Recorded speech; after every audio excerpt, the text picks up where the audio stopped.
بسم الله الرحمن الرحيم. آدي آد باد وسلامتين دمانتين ميركستات شوكتان با مانتا وحاون كهاد لنا 10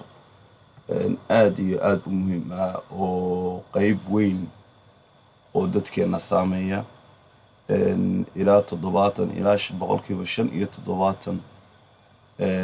dadkeena saameeya oo dhiba oo ay ka dacwoodaan oo dhakhaatiirta ay u raajiciyaan waana cudur ku dhaca caloosha cudurkan caloosha ku dhaca marban magac baa lagu sheegaa marba wuxuu leeyahay macnaha dacwo leeyahay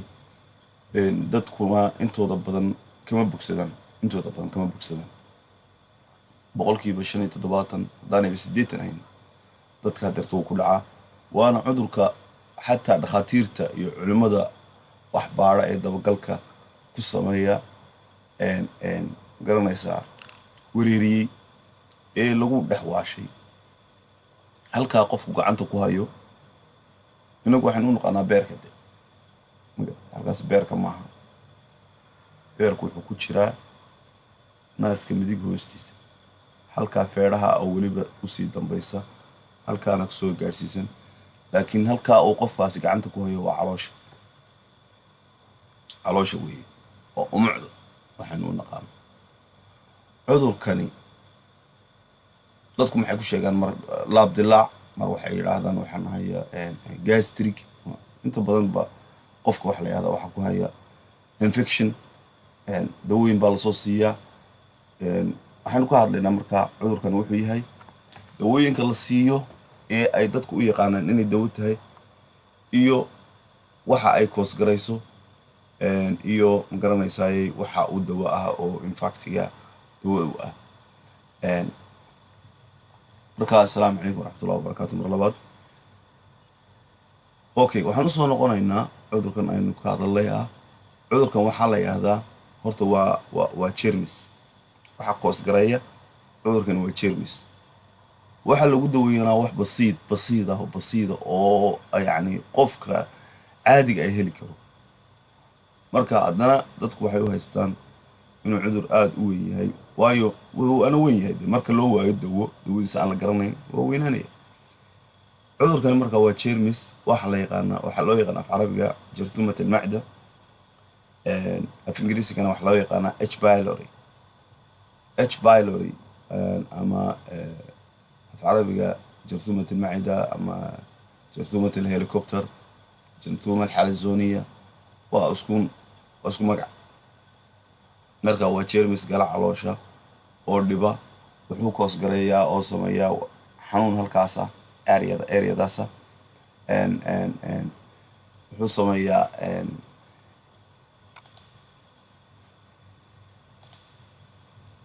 wuxuu sameeyaa wuxuu galaa xuubka caloosha ayuu galaa marka dheefshiidka dila jeermiska caloosha isagu ka baxsadaa wuxuu dhex galaa xuubka caloosha oo waxa ka soo kormara xabka ama cufka isagu markaa ma gaadho saasuna ku kobca waana calooshii waa taa jeermiskuna waa kaa calooshu ku nool yahay wuxuu ku koos gareynayaa dhanaanka waxaan loo yaqaano laabdilaaca loo yaqaano nabarka caloosha kale ee gastriga hadhowto laga yaabo inuu noqdo cancer oo cudurrada waaweyn oo dhex galo marka calooshu waa taa baashan aynu ka hadlaynana H pylorigna waa kaas weeye waxaan u gudbaynaa mar dhow waxyaabaha lagu daweeyo waxyaabo basiida laakiin waxay samaysaa caloosha marka ay gasho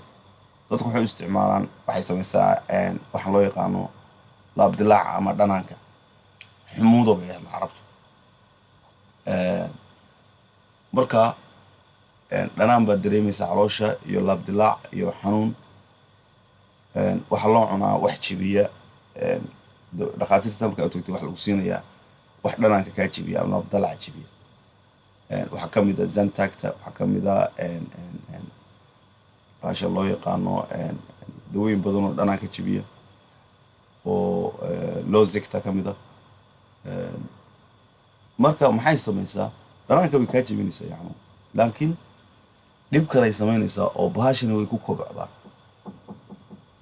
way ku kobcdaa okay waxay ku kobcdaa bahashani waxa la yiraahdo dhanaanka lagu jabiyo daawooyinka dhanaanka lagu jabiyo oo dhan way kobciyaan okay dhanaanku kaa jabaya oo dirtaaxaysa laakiin bahashani way ku kobcaysaa way ku badanaysaa bakteeriyada faa'iidada caloosha u lena way dishaa dawadu ma garata marka waxay kuu samaynaysaa calool adaygaas wuxuu tegayaa qabsinku waxa laga yaabaa inuu kuu sameeyo waxa la yidhaahdo another gastric kale inuu kuu sameeyo oo nabarra uu yeesho cuntadii baa ku raagaysa gases baad yeelanaysaa oo waad dibirsanaanaysaa appetite-ka kaa xumaanaya kaadidaadu isbedelaysaa waxyaabahaasoo dhan waxaa samaynaya waa bahashaas marka qabsinku hadduu istaaganaa another problem kala dhacaya dhibaato kala dhacaya waxa la yiraahdo colon ama af carabiga loo yaqaan colon ama af Soomaaliga qabsinkuna wuxuu u kala baxaa qabsinkan caadiga iyo qabsin nervous ah wuxuu isaguna sameeyaa mushkilad kale oo ah calool adayga marka uu sameeyo bahasha loo yaqaano bawasiirta ayuu sameeyaa oo ay qofku saxaradii ayaa adkaanaysa oo ducanaya waxa ku dhacaya hadhowto bawasiir marka qof kasta oo gastric qaba ama calooshiisu aanay caadi ahayn had iyo jeeraale kama maqna inay ku dhacdo bawasiirtu marka bahashaasina waa taas weeye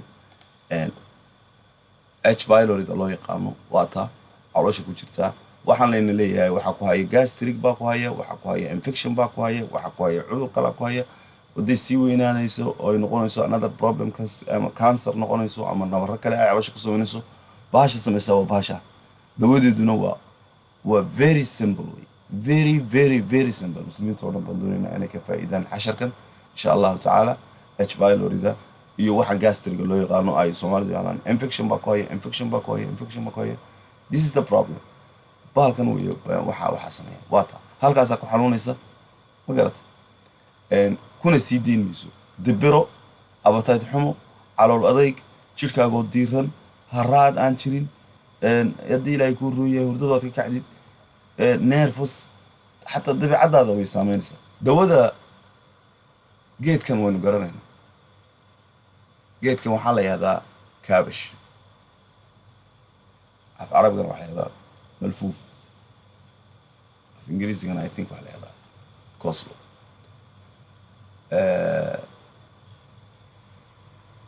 kaabashku waxyaabaha uu ka dawan yahay ee aanay Soomaalidu aqoonin waxaa ka mid ah lafa xanuunka waxaa ka mid ah dadka ruuga laga hayo uu daweeyaa laakiin first of all qaybta koobaad ee uu daweeyo kaabashku waa gastriga within 2 weeks 2 week gudahood 14 cisho marka aad bahalkaa sida loo cuna marka aad cuntid macnaha cunto la cuni maayo macnaha laakiin waxa loo isticmaalayaa dir ahaan bahalkaa waa la jarjarayaa waxa lagu ridayaa khalaadka waa la qasayaa sida casiirka waxaan jeclaan lahaa dadkan Soomaaliya iibiya casiirka ee la yiraahdo the orange vitamin C buu leeyahay I don't know cambuhu wuxuu leeyahay I don't know something like that okay way fiican tahay laakiin casiirka kaabashku wuxuu ka dawan yahay waxa loo yaqaano gastric all kind of gastric wax kasta oo gastric oo caloosha ku dhacaya ama baashaas ay sababto ninka 14 cisho casiir ka caba kaabashka casiir ka sameeya ku caba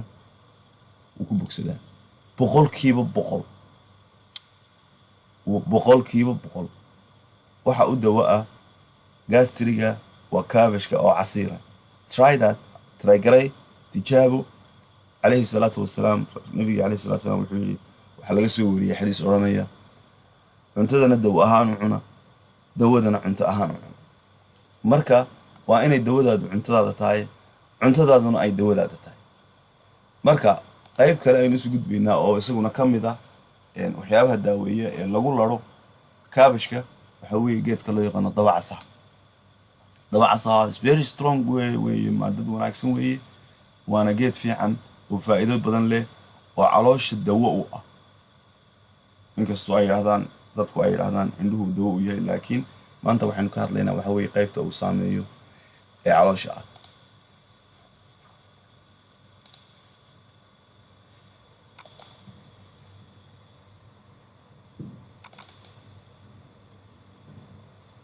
marka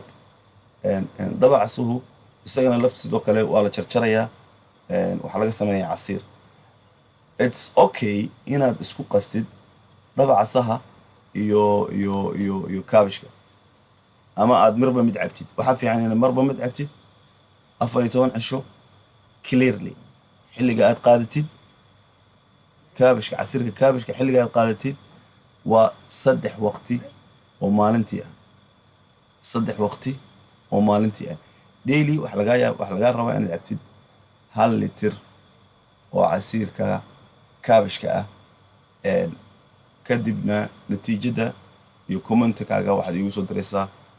waxana waa wax la tijaabiyey oo la ogaaday inay dawo u tahay laakiin haddaanay dawadu aanay aan qofku aanu belief garaynayn dawadiis haddaan Dubai iyo Dahraan laga keenin ama aan Yurub laga soo keenin ama aanay ku qorayn made in Switzerland ama ay yani wax yaro oday meel ku qooshay inaan dawo aqoonin this is another problem waa dhibaato kale weey laakiin runtii waxa dawo u ah gastrigan lala wareeray iyo jartumada ilmaacidatan la garan waayay meel ay ka timi iyo waxa ku koobcday iyo sida af jirka u soo gashay aan la garanaynin dawadeedan ilaa hadda aan lahaynin oo ninka dhakhtarka ugu weynay aad u tagtaa ee ku aad ku taadid caloosha xanuunaysa ama gastri baa haya ama gases baa haya ama waan debressanahay